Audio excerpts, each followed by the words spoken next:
അങ്ങനെ ഞാൻ ആയിക്കോട്ടെ വരാമെന്ന് പറഞ്ഞു. TMC ഉസ്താദ് എന്നെ ക്ഷണിച്ചു. ഒരു വെള്ളിയാഴ്ച ഞങ്ങൾ രണ്ടാളും കൂടി രാവിലെ തന്നെ ഷേഖിനെ കാണാൻ വേണ്ടി പോയി.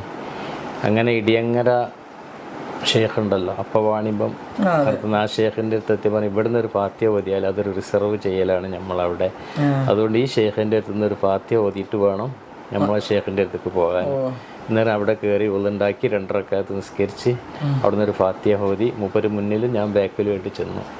ചെല്ലുമ്പോൾ ഇപ്പം വന്ന 2 ആളും കൊണ്ട് കൂടിയെന്ന് പറഞ്ഞു ഷേഖ്. ഞങ്ങൾ പുറത്ത് നീണ്ട ലൈന മൂപ്പൻ്റെ വീട്ടിലാണ്. മൂപ്പനെ കണ്ടില്ല ഞങ്ങൾ ഫോട്ടോയിൽ? മൂപ്പൻ്റെ വീട്ടിലാണ്. മൂപ്പര് ഇങ്ങനെ ഈ അവസ്ഥയിൽ കിടക്കണം.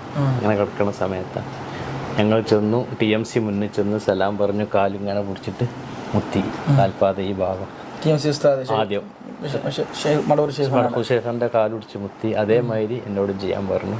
ഞാനും കാലുടിച്ച് മുത്തി. ഞെരിയാണിൻ്റെ കുറച്ച് മേലെയായിട്ട് കുറച്ച് ഇവിടെ കണ്ടുകൊണ്ട് നിൽക്കുന്നുണ്ട്. ഇങ്ങനെ തുണി കുറച്ച് മേലെയാണ്. ഈ സ്ഥലത്ത് പിടിച്ച് മുത്തി. ഇരുന്നോളൂ എന്ന് പറഞ്ഞു. ഇരുന്ന് അപ്പോൾ എന്താണ് വിശേഷം TMC ഉസ്താദിനോട് ആദ്യം ചോദിച്ചു. എന്നോട് ചോദിച്ചു. ഞാൻ പറഞ്ഞു ഇങ്ങനെ വന്നതാണ്, പഠിക്കണ ചില കിതാബുകളൊന്നും പഠിക്കുകയാണ്, ഇങ്ങനെ മുത്താലിമാണ്, ചില വിഷയങ്ങളൊന്നും മണ്ടേ കയറാൻ കുറച്ച് പ്രയാസമുണ്ട്. അപ്പം താങ്കൾക്ക് സിഹറുണ്ട് എന്ന് പറഞ്ഞു. ഫസ്റ്റ് തന്നെ വരുന്ന സിഹറുണ്ട്. അപ്പം ഞാൻ എന്താ ചെയ്യാന്ന് വെച്ചു. അത് ഞാൻ ബാത്തിലാക്കി. പിന്നെ ഖുർആൻ ഓതിക്കൊണ്ടിരുന്നാൽ സിഹർ ബാത്തിലാവെന്നും പറഞ്ഞു. ഏറ്റവും ഫസ്റ്റിൽ പറഞ്ഞ് പിന്നെ നമ്മൾ വീണ്ടും കൈ പിടിച്ച്, അന്ന് കൈയൊക്കെ തരും, കൈ പിടിച്ച് മുത്തി, കാലും പിടിച്ച് മുത്തി നമ്മൾ അന്ന് പോകുന്നു. പെരുന്തിരക്കിൻ്റെ ഇടയിലാണ്, കുറഞ്ഞ ടൈമേ ആളുകൾക്ക് ഉണ്ടാവുള്ളൂ.